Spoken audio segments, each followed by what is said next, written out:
Offer শুনে ভিখারি থমকে গেল। তারপর যা হলো তা কেউ ভাবেনি। বন্ধুরা, এটি বিহারের রাজধানী পাটনার এক সত্য ঘটনা, যেখানে বিখ্যাত হনুমান মন্দিরের পাশে গড়ে ওঠা এক ছোট্ট বস্তিতে থাকত রামু। লোক তাকে তার নামে কম আর ভিখারি নামেই বেশি চিনত। বয়স বছর ২৫-এর আশেপাশে হবে, কিন্তু মুখে সময়ের আগে পড়া গভীর বলিরেখা, চোখে জমে থাকা এক অদ্ভুত নিস্তব্ধতা আর ঠোঁটে সবসময় নীরবতা, যেন জীবন তার কাছ থেকে হাসাহাসি কেড়ে নিয়েছিল। ছেঁড়া পুরনো কাপড়, যেগুলোর রং চেনা যেত না, কাঁধে ঝোলানো একটা নোংরা ঝোলা, যাতে কখনো দুটো শুকনো রুটি পাওয়া গেলে সেটাই দিনের সবথেকে বড় আয় হতো। হাতে কাঠের একটা পুরনো লাঠি আর সামনে মাটিতে রাখা একটা ভাঙা বাটি। এটাই ছিল তার পুরো দুনিয়া, এটাই ছিল তার পরিচয়। প্রতিদিন সকালে রামু সবার আগে হনুমান মন্দিরের সিঁড়িতে পৌঁছাত। বালতি করে জল ভরে এক একটি সিঁড়ি ধুইত। মন্দিরের সামনে দাঁড়িয়ে চোখ বন্ধ করত আর খুব ধীরে শুধু এটুকুই বলত, আজ যেন কারুর মন কঠোর না হয় ভগবান, আজ কারুর হাত থেকে আমায় খালি হাতে ফেরিও না। তারপর সেই রোজকার কাজ শুরু হয়ে যেত। কখনো রেলওয়ে স্টেশন, কখনো বাজার, কখনো কোনো বিয়েবাড়ির প্যান্ডেলের বাইরে। লোক তাকে দেখলে হয় নজর ঘুরিয়ে নিত, অথবা পকেট থেকে কয়েন বের করে দূর থেকে ছুড়ে দিত, যেন মানুষ নয়, রাস্তার কোনো অপ্রয়োজনীয় বস্তু। কেউ জানত না যে রামু কখনো ভিক্ষা করার জন্য জন্মানি, বরং পরিস্থিতি তাকে ধীরে ধীরে এই মোড়ে এনে দাঁড় করিয়েছিল, যেখানে মানুষ নিজের পরিচয় হারিয়ে ফেলে আর শুধু একটা নাম থেকে যায়, ভিখারি। সেদিনও রামু মন্দিরের পাশেই বসেছিল। রোদ হালকা হালকা উঠছিল, বাতাসে ধূপ আর ধুলোর মেশানো গন্ধ ছিল। মানুষ যার যার কাজে ব্যস্ত ছিল। তখনই হঠাৎ রাস্তার ওপার থেকে দামি গাড়ির একটা কনভয় এসে থামল। কালো আর সাদা রঙের ঝকঝকে গাড়ি, আগে পিছে নিরাপত্তারক্ষী, কানে ওয়্যার লাগানো লোক, আর কিছু মুহূর্তের মধ্যেই পুরো এলাকায় হইচই পড়ে গেল। বস্তির লোক এমন দৃশ্য দেখতে অভ্যস্ত ছিল না। সব কাজ ছেড়ে দেখতে লাগল আসলে হয়েছেটা কি।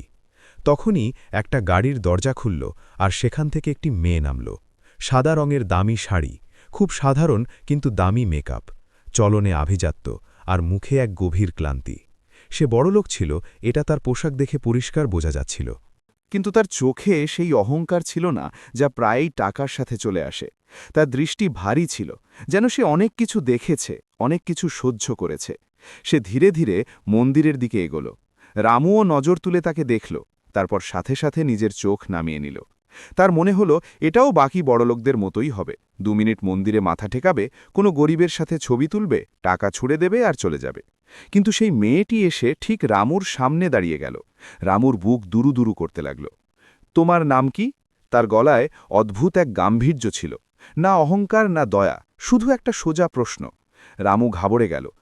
যা খুশি বলে ডাকুন ম্যাডাম, লোক তো ভিখারিই বলে। মেয়েটি তার চোখের দিকে সোজা তাকাল। না, তোমার আসল নাম। রামু প্রথমবার কোনো বড়লোক মানুষের চোখের দিকে তাকাল। সেখানে সে ঘৃণা দেখল না, না দেখল কোনো মজা। সে ধীরে বলল, রামু। মেয়েটি কিছু মুহূর্ত চুপ থাকল, যেন তার মুখটা পড়ছে, যেন তার ভেতরটা দেখার চেষ্টা করছে। তারপর হঠাৎ সে এমন এক প্রশ্ন করে বসল যা রামুকে ভেতর পর্যন্ত কাঁপিয়ে দিল। ১ মাসের জন্য আমার স্বামী হবে? রামুর মনে হল তার কান তাকে ধোঁকা দিয়েছে। আশেপাশে দাঁড়িয়ে থাকা লোক প্রথমে চুপ হয়ে গেল, তারপর হাসি আর ফিসফাস শুরু হয়ে গেল। কেউ বলল ম্যাডাম মজা করছেন, কেউ বলল বড়লোকদের শখও অদ্ভুত হয়। রামুর মুখ রাগে লাল হতে লাগল। প্রথমবার সে রাগে নিজের মাটিতে আছাড় দিল। আমি গরিব হতে পারি, কিন্তু মজা নই। তার গলা কাঁপছিল। যদি দান করার থাকে তো দিন, তামাশা করবেন না। মেয়েটির মুখে কোনো হাসি আসলো না। সে একেবারেই গম্ভীর ছিল। সে নিজের ব্যাগ থেকে একটা ফাইল বের করে রামুর সামনে রাখল, সাথে একটা চেক। এটা কন্ট্র্যাক্ট, সে বলল, আর এটা ৫০ লাখ টাকা, ১ মাসের জন্য শুধু দেখানোর বিয়ে। রামুর হাত কাঁপতে লাগল। ৫০ লাখ! সে জীবনে এত টাকা কখনো স্বপ্নেও দেখেনি। কিন্তু তার থেকে বেশি অবাক সে এই কারণে ছিল যে কোনো মানুষ এত অদ্ভুত অফার কিভাবে দিতে পারে। আপনি পাগল, রামু বলল। আমি রাস্তায় থাকি, আমার কাছে কিছু নেই। মেয়েটির চোখ জলে ভরে আসল। প্রথমবার তার মুখোশ ভাঙল। সে বলল, আমার কাছে সব কিছু আছে, টাকা, নাম, সম্মান, কিন্তু আমার কাছে সময় নেই। রামু চুপ হয়ে গেল। ১ মাস পর আমরা আলাদা হয়ে যাব, সে আরও বলল। তুমি তোমার টাকা পেয়ে যাবে, কোনো প্রশ্ন করা হবে না। আর যদি আমি মানা করে দিই? রামু জিজ্ঞেস করল। মেয়েটি এক গভীর দীর্ঘশ্বাস নিল। তার গলা ভেঙে আসল। তাহলে আমার জীবন নষ্ট হয়ে যাবে। এই শব্দগুলো কোনো ব্যবসার মতো ছিল না, এগুলো ছিল কোনো ভেঙে যাওয়া মানুষের শেষ আকুতি। রামু প্রথমবার তাকে ভিখারির নজরে নয়, মানুষের নজরে দেখল। তার মনে হল সামনে দাঁড়িয়ে থাকা এই মেয়েটি তার থেকেও বেশি ভেঙে চুরমার হয়ে আছে। ভিড় এখনও ফিসফিস করছিল, কেউ মোবাইল বের করে ভিডিও বানাচ্ছিল, কারুর কাছে এটা ছিল শুধুই একটা তামাশা। রামু একবার চেকের দিকে দেখল, তারপর নিজের ছেঁড়া পোশাকের দিকে, তারপর মন্দিরের দিকে। আমার ভাবার সময় চাই, সে বলল। মেয়েটি মাথা নাড়ল। আজ সন্ধে পর্যন্ত এখানেই থাকব। সে চলে গেল। গাড়ির কনভয়ে ধুলো উড়িয়ে দূর চলে গেল। রামু সেখানেই বসে থাকল, হাতে সেই ফাইল, মাথায় হাজার প্রশ্ন। 1 মাসের স্বামী, কোটিপতি মেয়ে, 50 লাখ। সেই সন্ধ্যায় রামু মন্দিরের পিছনে বসেছিল। তার মায়ের কথা মনে পড়ছিল। মা যে সবসময় বলতো, সম্মান পেটের খিদের চেয়ে বড় হয় বাবা, কিন্তু মা তো কবেই চলে গিয়েছিল, আর সম্মান কখনো তার খিদে মেটানি। সন্ধ্যা নামতে নামতে সেই মেয়েটি আবার ফিরে আসলো, এবার একা। কি ভাবলে? সে জিজ্ঞেস করল। রামু তার চোখের দিকে তাকাল। যদি আমি হ্যাঁ বলি তো শর্ত আমার হবে। মেয়েটি চমকে গেল। কেমন শর্ত? রামু বলল, আপনি আমাকে মানুষ মনে করবেন, চাকর নয়, ভিখারিও নয়। আর যদি একবারও আপনি আমাকে ছোট করেন, আমি সেই মুহূর্তেই চলে যাব। মেয়েটির চোখের কোণ দিয়ে জল বেরিয়ে আসলো। মঞ্জুর। রামু প্রথমবার জীবনে কোনো বড়লোকের সামনে হাত পাতল না, সে শুধু মাথা নাড়ল। সে কি জানত যে এই 1 মাস তার আর সেই মেয়েটির জীবন চিরদিনের মতো বদলে দেবে? আর আসল ঝড় তো এখন শুরু হবার ছিল। পরদিন সকালটা রামুর জন্য কোনো স্বপ্নের থেকে কম ছিল না। মন্দিরের কাছে সেই গাড়ি এসে থামল, কিন্তু এবার মানুষের নজর আগের থেকেও বেশি উৎসুক ছিল। গতকালের ঘটনা বস্তিতে আগুনের মতো ছড়িয়ে পড়েছিল। কোটিপতি মেয়ে ভিখারিকে বিয়ে করবে। কেউ হাসছিল, কেউ গালি দিচ্ছিল, আবার কেউ হিংসায় জ্বলে মরছিল। রামু যখন গাড়ির কাছে পৌঁছল, তার পায়ে আজও সেই পুরনো ছেঁড়া চটিই ছিল, কিন্তু চলনে জড়তা কম আর আত্মসম্মান বেশি ছিল। মেয়েটি গাড়ি থেকে নামল। আজ সে হালকা রঙের স্যুট পরেছিল, মুখে ক্লান্তি ছিল, কিন্তু দৃষ্টি সোজা। চলবে? সে জিজ্ঞেস করল। রামু শুধু মাথা নাড়ল। গাড়ি শহরের সবথেকে দামি এলাকার দিকে এগোল। বাইরের পৃথিবী বদলে যাচ্ছিল। ভাঙা রাস্তা, নোংরা নর্দমা, বস্তি পিছনে পড়ে যাচ্ছিল, আর তার জায়গায় চওড়া রাস্তা, উঁচু বাড়ি আর ঝকঝকে শোরুম আসছিল। রামু জানালা দিয়ে বাইরে দেখছিল, যেন অন্য কোনো দেশে চলে এসছে। কিছুক্ষণ পর গাড়ি এক বিশাল গেটের সামনে থামল। উঁচু দেওয়াল, নিরাপত্তা প্রহরী, ক্যামেরা। গেট খুলল আর গাড়ি ভেতরে চলে গেল। রামুর বুক চড়ে দুরুদুরু করছিল। এটাই আপনার বাড়ি? সে ধীরে জিজ্ঞেস করল। মেয়েটি কোনো অহংকার ছাড়াই বলল, হ্যাঁ। বাড়ি নয়, ওটা কোনো প্রাসাদের থেকে কম ছিল না। সবকিছু ঝকঝকে, পরিষ্কার আর সাজানো। চাকররা সার বেঁধে দাঁড়িয়েছিল। রামু গাড়ি থেকে নামতেই সবার নজর তার উপর আটকে গেল। কেউ ঘৃণায় দেখল, কেউ অবাক হয়ে, আবার কেউ যেন তাকে দেখলই না। এক চাকর ফিসফিস করে বলল, এটাই সেই লোকটা। রামু শুনতে পেল, কিন্তু চুপ থাকল। মেয়েটি এগিয়ে গিয়ে বলল, সবাই শুনে রাখো, এ হলো রামু, এবং 1 মাস পর্যন্ত এই বাড়ির জামাই। তার গলায় না কোনো জড়তা ছিল, না লজ্জা। কিন্তু বাড়ির পরিবেশ ঠান্ডা হয়ে গেল। ভেতরে ঢুকতেই এক ভারী গলা শোনা গেল। এই সব কি তামাশা হচ্ছে? সামনে এক ভদ্রলোক দাঁড়িয়েছিলেন, শক্ত মুখ, দামি স্যুট, চোখে অহংকার। তিনি অনায়ার বাবা। বাবা? অনায়া বলতে চাইল। চুপ! সে অনায়াকে বাঁচপথেই থামিয়ে দিল। তারপর রামুর দিকে তাকিয়ে বলল, তোমার কত টাকা চাই? রামুর বুকে যেন আগুন জ্বলে উঠল। সে সরাসরি জবাব দিল, যা ঠিক হয়েছে সেটাই। ভদ্রলোক হাসলেন। এক ভিখারি আর তার এত দেমাক! অনায়া, এই দিন দেখার জন্য কি আমি তোমাকে বড় করেছি? অনায়ার চোখ জলে ভরে আসল। বাবা, এটা আমার সিদ্ধান্ত। তোমার সিদ্ধান্ত? সে টিপ্পনি কাটল। তুমি ভুলে যাচ্ছ যে এই বাড়িটা কার। রামু প্রথমবার অনুভব করল যে বড়লোকই শুধু টাকার নয়, গলার স্বরেরও হয়। সেদিনই রামুকে একটা ঘর দেখানো হলো, বড়, পরিষ্কার, এসি লাগানো। সে দরজা বন্ধ করল আর চারপাশ দেখল। নরম বিছানা, সাদা চাদর। সে হেসে ফেলল। রাস্তায় শোয়া লোক আজ এমন ঘরে আছে। সে কাপড় বদলাল, চাকরদের আনা নতুন কাপড় পরল। আয়নায় নিজেকে দেখল তো নিজেই নিজেকে চিনতে পারল না, কিন্তু ভেতরের রামু সেই একই ছিল। দিন কাটতে লাগল। বাড়ির প্রতি পদক্ষেপে তাকে অনুভব করানো হতো যে সে এখানে অতিথি নয়, একটা বোঝা। চাকররা তাকে সাহেব বলতে ইতস্তত করত, আত্মীয়রা দেখা করতে আসত আর বাঁকা চোখে দেখত। একদিন ডাইনিং টেবিলে সবাই বসেছিল, রূপোর বাসন, দামি খাবার। রামু হাত জোড় করে খাওয়ার আগে ভগবানকে স্মরণ করল। এক আত্মীয় হেসে ফেলল, এখানেও ভিক্ষা চাওয়ার অভ্যাস গেল না বুঝি। রামু চুপচাপ খাওয়া শুরু করল। অনায়া প্রথমবার টেবিলে প্রতিবাদ জানাল, ব্যাস করুন। সেদিন রাতে অনায়া ছাদে দাঁড়িয়েছিল। রামুও সেখানে আসল।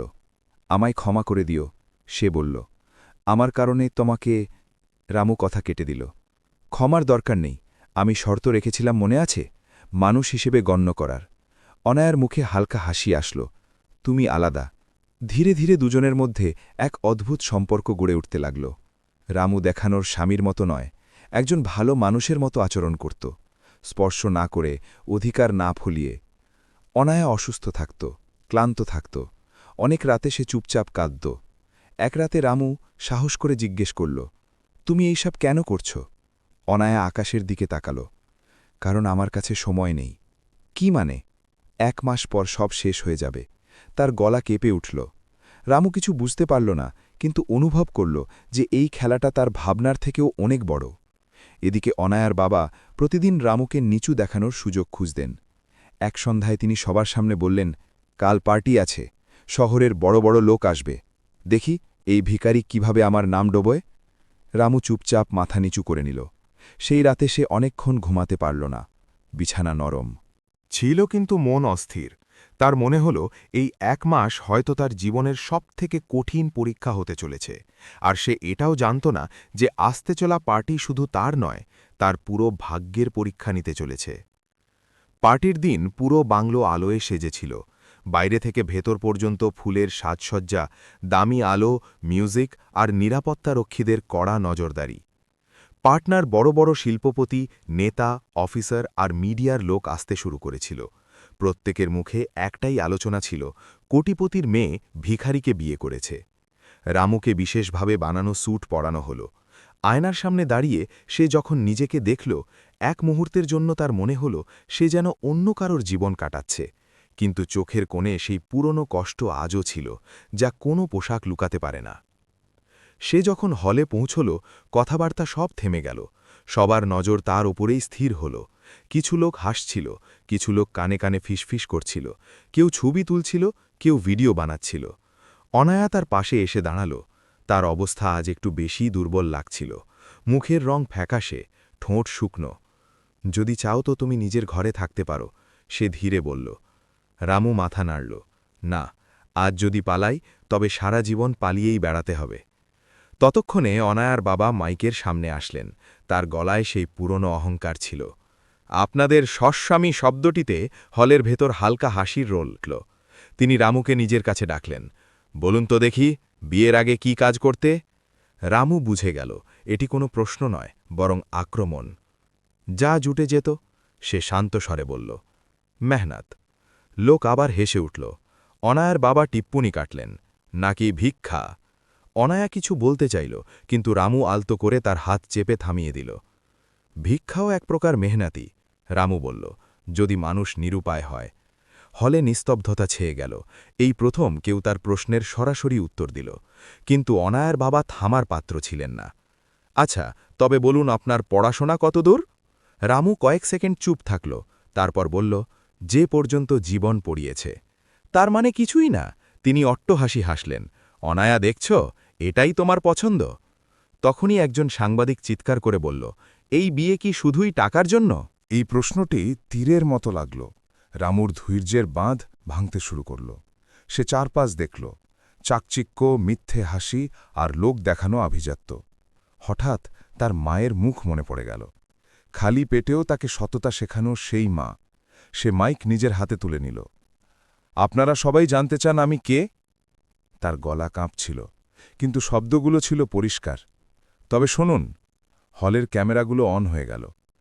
আমিও একসময় আপনাদের মতোই চেয়ারে বসা মানুষ ছিলাম, শিক্ষিত, স্বপ্ন দেখা এক যুবক। আমি সিভিল সার্ভিসের প্রস্তুতি নিয়েছিলাম, টপ করেছিলাম, কিন্তু সততার দাম দিতে হয়েছিল। অনায়ার চোখ ছানা বড়া হয়ে গেল।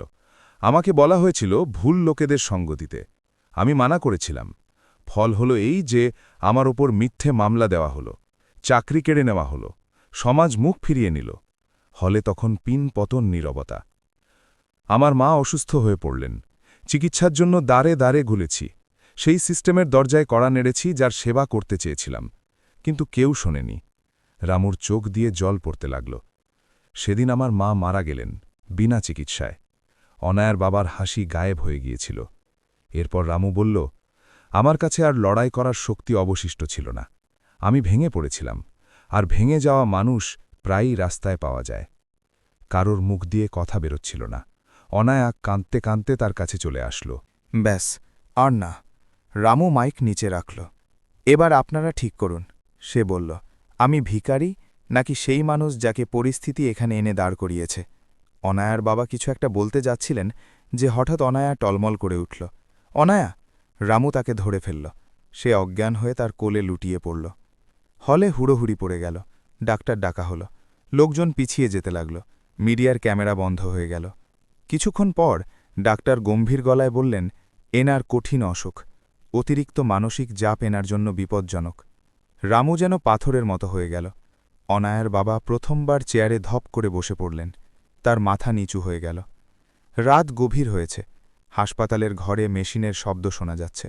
রামু বাইরে চেয়ারে বসেছিল। তার মনে হচ্ছিল এই সব কিছুই তার কারণে হয়েছে। অনায়ার জ্ঞান ফিরল। সে রামুর হাত শক্ত করে ধরল। ক্ষমা করো, সে ধীরে বলল। আমি তোমাকে এই আবর্তে জড়িয়ে ফেললাম। রামুর চোখ ভিজে আসল। তোমার অসহায়তা কি অনায়া? সত্যি বলো। সে ছাদের দিকে তাকাল। আমি অসুস্থ, খুব অসুস্থ। ডাক্তাররা বেশি সময় দেননি। রামুর নিঃশ্বাস আটকে গেল। বাবা চেয়েছিলেন আমি নিজের পছন্দে দয়, ওনার লাভের জন্য বিয়ে করি। 1 মাস, ব্যাস এইটুকুই সময় ছিল আমার কাছে। আমার এমন কাউকে দরকার ছিল যে আমাকে মানুষ মনে করবে, কোনো সওদা নয়। রামু চুপচাপ শুনতে থাকল। তুমি সেটা দিয়েছ, অনায়া বলল।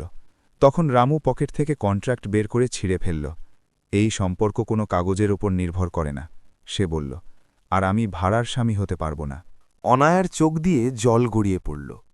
বাইরে অনায়ার বাবা দাঁড়িয়েছিলেন। প্রথমবার তার মুখে অহংকার নয়, ভয় আর অনুশোচনা ছিল। রামি জানত না যে পরবর্তী 1 মাস তাদের জীবনের সবথেকে যন্ত্রণাদায়ক এবং সবথেকে সত্য পরীক্ষা হতে চলেছে। হাসপাতালের বাইরের সেই রাত রামু কখনো ভুলতে পারবে না। মেশিনের আওয়াজ, সাদা দেওয়াল আর মনের ভেতরে ওঠা তুফান, সব একসাথেই চলছিল। অনায়া ভেতরে অচৈতন্য হয়ে পড়েছিল, আর রামু বাইরে চেয়ারে বসে নিজের হাতের তালুর দিকে তাকিয়েছিল। সেই তালু, যা দিয়ে একসময় সে ভিক্ষে চেয়েছিল, আর আজ সেই হাতেই কারুর জীবনের দায়িত্ব অনুভব করছিল। সকাল হতেই অনায়ার জ্ঞান ফিরল। ডাক্তাররা পরিষ্কার ভাষায় বলে দিলেন, অসুখ শেষ পর্যায়ে, চিকিৎসা শুধু সময় কিছুটা বাড়াতে পারে, জীবন নয়। অনায়ার বাবা চুপচাপ করিডোরে দাঁড়িয়েছিলেন। যে লোকটা কাল পর্যন্ত রামুকে ভিখারি বলে অপমান করছিল, আজ এক ভেঙে পড়া মানুষের মতো দেওয়ালে হেলান দিয়ে দাঁড়িয়েছিল। রামু তার কাছে গেল। ডাক্তারের সাথে কথা হয়েছে, সে জিজ্ঞেস করল। তিনি কিছু বলতে পারলেন না, শুধু মাথা নাড়লেন। সেদিনের পর সবকিছু বদলে গেল। বাংলোর চাকচিক্য, পার্টি, লোক দেখানো, সবকিছু অর্থহীন মনে হতে লাগল। অনায়াকে বাড়িতে নিয়ে আসা হল। ডাক্তার, নার্স, ওষুধ সবই চলছিল, কিন্তু সবথেকে বেশি সময় রামু তার কাছে থাকত।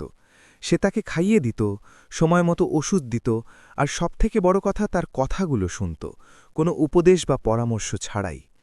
একদিন অনায়া হালকা হেসে বলল, জানো রামু, আমি এই বাড়িতে কখনো শান্তি পাইনি। রামু চুপ থাকল। এখানে সব কিছু ছিল, সে বলে চলল, কিন্তু প্রতিটা সম্পর্ক কোনো না কোনো লাভের সাথে যুক্ত ছিল।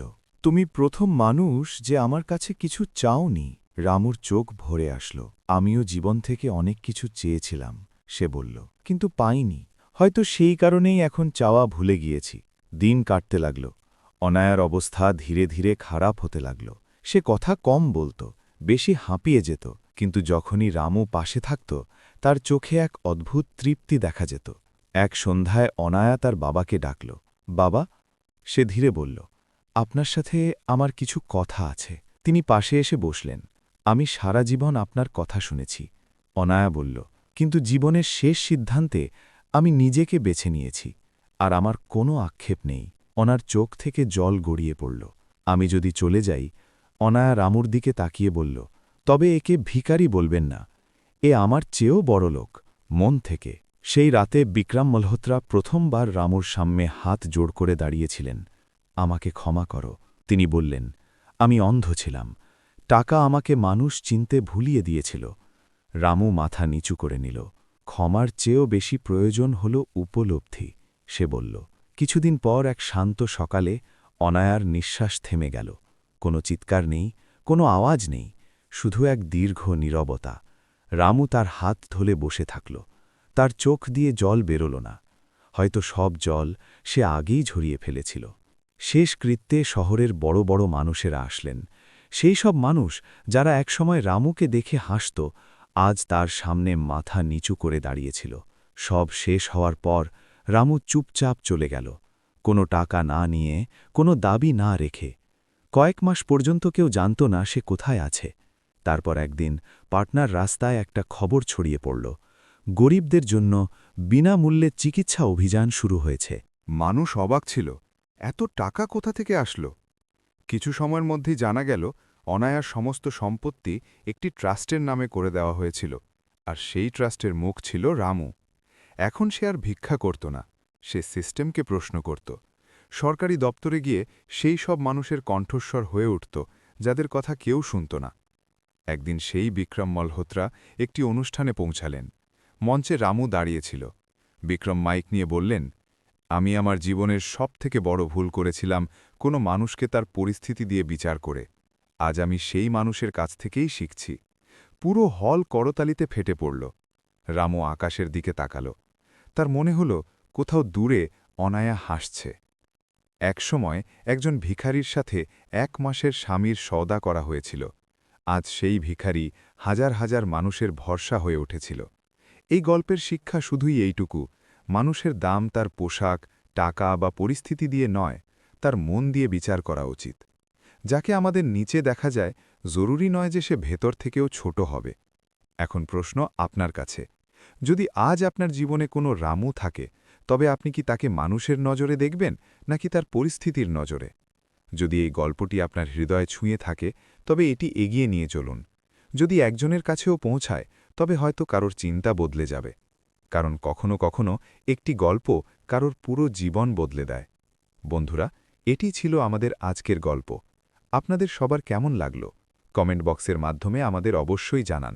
সাথে আমাদের চ্যানেল সচ্চি কাহানি কা সফরকে সাবস্ক্রাইব করতে ভুলবেন না। দেখা হবে এমনই এক হৃদয়স্পর্শী গল্পের সাথে।